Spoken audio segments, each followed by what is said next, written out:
Oke, selamat datang di pos pendakian Tambak Sari. Di sini saya akan memberikan petunjuk tentang jalur pendakian Tambak Sari, di mana shelter-shelter yang bisa ditempati, di mana air terakhir dan titik-titik yang bisa ditempati untuk ngecamp. Kita mulai dari sini. Bapak-bapak kalau yang bawa kendaraan bermotor nanti bisa kita sekarang. Nanti kalau bawa roda 2 bisa naik terus. Setelah nyampe di sini perbatasan kampung, ini ada gapura, kita ikuti aja terus. Ini paving, setelah paving habis cor terus nyampe di sini. Nanti sampai diberhentikan. Kita tanya tujuannya mau kemana, sudah simak si online apa belum. Tinggal nunjukin gelang. Kalau sudah pakai gelang kita sudah online. Kalau memang nanti misalnya dimintai bukti simaksinya, tinggal nunjukin, nggak bayar lagi ya.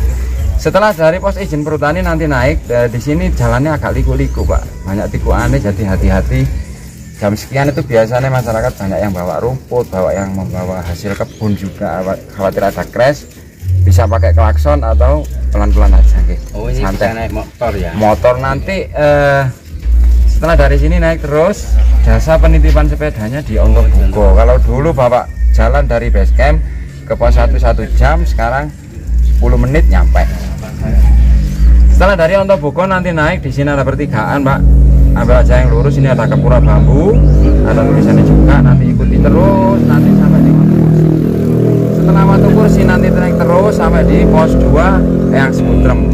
Di sini air ada Pak, jadi kalau misalnya nanti jalan dari Onto Bugo ke sini habis 1 botol misalnya, bisa diisi di sini.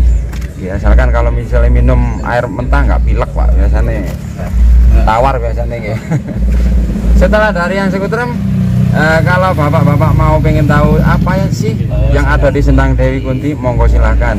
Biasanya kalau di sini tuh Pak, kalau malam suro atau malam-malam hari tertentu biasanya banyak yang mandi di sini Bapak. Berarti di pos 2 ini sudah banyak tempat-tempat ininya. Ini ada tempat religi yang abioso, tempat religi. Di sini shelter Bapak. Ya. Jadi kalau misalnya nanti sampai di sini cuaca tidak menentu, bisa istirahat dulu, monggo silahkan. Sip. Setelah dari yang Sputrem nanti naik sedikit, di sini ada perbatasan kita. Kenapa ini diputus-putus? Ini adalah batas wilayah, pembagian wilayah dari yang bawah ini adalah kawasan perhutani, yang isinya adalah kawasan hutan produksi dan hutan lindung, yang atas ini adalah hutan konservasi dan hutan lindung Bapak. Di sini ada pertigaan, yang ke arah kanan ini Kelesung. Nanti dari perbatasan sini sudah kelihatan pos pantau kita. Naik sedikit sudah Eyang Sakri. Di sini ada pos pantau, bisa istirahat dulu. Eyang Sakri, di belakang Eyang Sakri ini ada tempat istirahat juga. Oke. Setelah dari Eyang Sakri nanti naik, di sini ada pondok Pak, pondok yang dibangun oleh bapak-bapak religi, namanya Pondok Rahayu.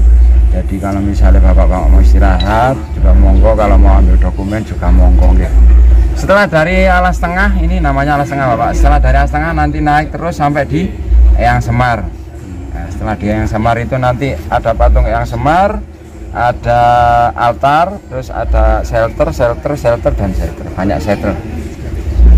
Jadi nanti kalau misalnya bapak-bapak nanti kalau misalnya cuaca tidak menentu ya, kalau misalnya nyampe di Eyang Semar bisa tiba-tiba turun hujan atau apa, bisa istirahat dulu di sana, monggo silakan. Ada pos-pos untuk tempat-tempat. Ada, shelternya ada Pak, ada 3-4. Setelah dari Eyang Semar nanti naik sampai di Makutoromo. Nah ini pos 5 ini adalah shelter terakhir Bapak, shelter terakhir dan air terakhir.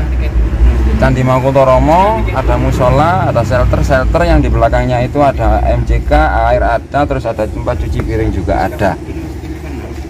Setelah dari Makutoromo nanti ke Sepilar ini dekat Bapak, jadi mungkin bapak-bapak pernah melihat di konten teman-teman yang punya YouTube itu, naik ada tangga dari batu, kanan kiri sampai nanti ada patung. Setelah itu nyampe di Candi Sepilar, dekat, cuman jalan sekitar 15 menit nyampe. Setelah dari Eyang Semar nanti terus naik ke Jawa Dwipa. Biasanya teman-teman yang ambil estimasi 2 hari itu target hari ini Jawa Dwipa. Di Jawa Dwipa itu air tidak ada, cuman ada pohon besar-besar dan rumput-rumput Pak. Jadi kalau misalnya ngecamp di Jawa Dwipa, rumputnya tinggal merobohkan, nanti dikasih tenda hangat. Setelah dari Jawa Dwipa nanti naik Pelawangan ini pertigaan, yang turun ini jalur Lawang, tandanya ada, jalurnya jelas. Terus Samit turun hati-hati turunnya Bapak nih. Yang kemarin ada yang nyasar itu nyasar di Pelawangan. Jadi kalau orang sudah capek, lapar, ngantuk, haus, ngumpul jadi satu, jalan sudah enak turun. Gak tahu-taunya nyasar sampai Lawang. Jalurnya jelas Bapak, ada petunjuknya juga. Jadi kami himbau untuk ketua rombongan, ketua regu, kalau misalnya ada beberapa, ada satu rombongan terpecah jadi 2 atau jadi 3, itu betul-betul mau koordinir untuk turunnya. Jadi jangan sampai terpisah. Jalurnya ke Lawang itu ya? Iya, khawatirnya nyasar ke jalur Lawang. Jadi kalau jalur Lawang itu agak kayak tembok. Jadi misalnya zaman sudah turun 10 menit mau balik lagi, tinggi gak balik, ini nyasar. Di Gunung Ringgit ini berarti bisa tembus Gunung Ringgit? Kalau belum Gunung Ringgit beda anu Pak, jauh. Jauh ya. Ini Gunung Arjuna Welirang ini segitiga bermuda Bapak, kayak segitiga itu. Arjuna, Welirang dan Ringgit. Jadi segitiga. Memang jarang orang yang tahu, cuman kita kan pernah di puncak Arjuna, puncak Welirang, puncak Ringgit pernah. Jadi semuanya sudah pernah segitiga. Jadi bentuknya segitiga, kayak segitiga bermuda gitu ya. Di sana di tempatnya di tengah-tengahnya itu ada semacam kayak sumber air dan serem sekali di tengahnya ini. Jadi Arjuna, Welirang memang petanya kemarin bikinnya agak kurang ke arah kanan, segitiga Bapak. Iya. Di sini beda dengan jalur yang lain Bapak. Bedanya di mana? Jalur Tretes, Cangar dan Lawang.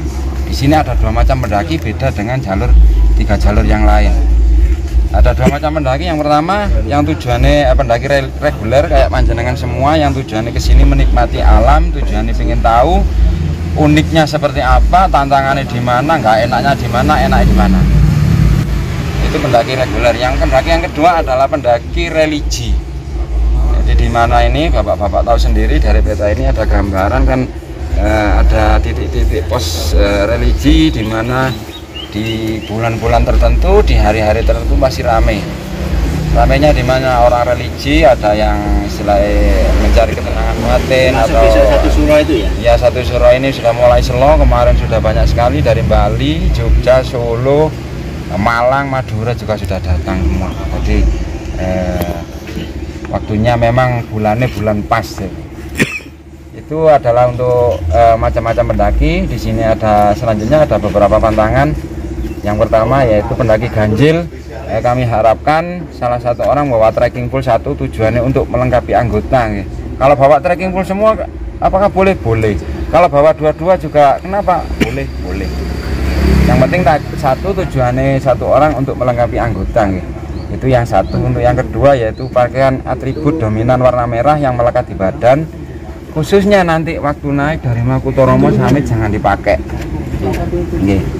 Ada deker, kaos kaki, celana atau topi jangan dipakai. Kalau karir gimana Pak? Kalau karir nggak apa-apa, cover juga nggak apa-apa. Jaket gimana Pak? Dari rumah kan sudah bawa jaket. Kalau untuk jaket itu kan di dalam tenda, ya kan, untuk penghangat. Jadi boleh silahkan dipakai. Jadi jaket, terus sleeping bag kalau ada warna merah, tenda juga nggak apa-apa. Yang penting ya, yang kami maksud adalah yang melekat di badan, yang melekat di badan. Nanti kayak kaos, celana, kaos kaki, topi jangan gitu. Khususnya nanti dari Makutoromo naik. Kalau memang sudah bawa pakaian warna merah, nanti begitu nyampe di Makutoromo dilepas dulu waktu summit. Setelah itu nanti turunnya dipakai lagi nggak apa-apa untuk turunnya ke base camp gitu. Oke Pak. Kalau dari Makutoromo nanti besok pagi startnya jam berapa itu tergantung Bapak. Sama estimasi 3 hari. Standarnya di Arjuna ini memang 3 hari Bapak. Hari pertama ini sama target di pos 5 Makutoromo. Besok pagi summit. Besok pagi summit, turun Makutoromo lagi, terus sampai di base camp. Itu tidak terlalu capek. Kami ingin cari sensasi yang betul-betul alami, nginepnya di Jawa juga, monggo silahkan. Tapi syaratnya begini, per orang nanti waktu naik dari Makutoromo itu minimal per orang membawa 1 liter. Itu untuk konsumsi pribadi. Kalau sampean nanti mau nginep di Jawa Dwi Pak, beratnya di air, otomatis sampean rombongannya banyak, jadi kebutuhan air banyak. Jadi untuk minumnya Samet 3 liter plus nanti malam masak dan besok pagi masak. Beratnya di air, start Sametnya lebih enteng. Jadi kalau misalnya dari sini bawa 3 liter air per orang plus untuk masak besok pagi, nanti malam dan besok pagi di Jawa kita, nanti Sametnya agak ringan. Kalau misalnya dari sini ringan di air, ringan di tas, cuman Sametnya agak panjang. Dari Makutoromo ini kemarin teman-teman banyak sekali yang kami gali informasinya, itu sekitar 5-6 jam, ada juga yang 4 jam.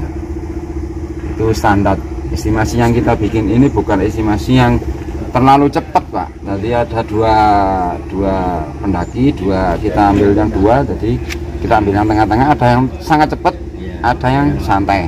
Jadi kita ambil rata-rata. Dari Makutoromo ini ke Jawa Dwipa ini maksimal 2 jam. Jadi kalau misalnya nanti dilihat kurang 8 jam berarti sudah dekat. Sampai di sini ada yang mau ditanyakan, Bapak? Monggo silahkan. Sudah, Pak. Sudah. Cukup. Jadi kami harapkan karena sekarang cuaca tidak menentu, sekali-kali turun hujan, kami harapkan ponco jangan sampai ketinggalan, mantel kresek, lebih ringan bawahnya, enak dipakai, nggak terlalu berat juga. Terus HP, alat komunikasi kami harapkan untuk dipakai mode pesawat, supaya kenapa? Jadi nanti kalau mode pesawat itu kan masih bisa ngambil dokumen, Bapak. Kalau sampai matikan nanti ngangkatnya, baterainya itu kan konsumsinya terlalu berat, apalagi dingin pasti cepet habis. Sini nggak ada listrik ya? Nggak ada listrik, Pak. Nggak ada. Mulai sampai ini sudah full ya? Sudah, jadi ini terakhir, jadi kampung ini naiknya sudah nggak ada, Bapak. Jadi jangan jangan dipakai mode yang lain, jadi pesawat tadi. Jadi masih bisa ngambil dokumen dan lain-lain. Untuk sinyal gimana? Sinyal tetap ada, cuma naik turun. Kalau di Makutoromo ini, Candi Makutoromo musola shelter di sekitaran sini. Di pelataran yang sebelahnya shelter itu ada sinyal. Kalau memang di situ lagi blank, agak mendekat ke tempat cuci piring itu ada. Kalau memang tidak ada, di Candi Makutoromo itu ada tanda bendera-bendera dari besi. Saman diam aja di situ, nanti pasti datang. Bendera besi kan, besi itu kan ada daya tariknya, Pak. Ya, cukup, Pak, ya, Pak. Cukup, jangan lupa sampah, Nggih. Mohon untuk sampah jangan lupa dibawa pulang, berbentuk apapun, macam apapun kami harapkan dibawa turun. Terus jangan lupa berdoa sebelum berangkat. Puncak adalah bonus, tujuan utama kembali ke rumah dengan selamat. Keluarga kita, anak istri kita, cucu kita nunggu di rumah. Nggih. Oke, selamat jalan. Kami akhiri. Assalamualaikum warahmatullahi wabarakatuh. Waalaikumsalam.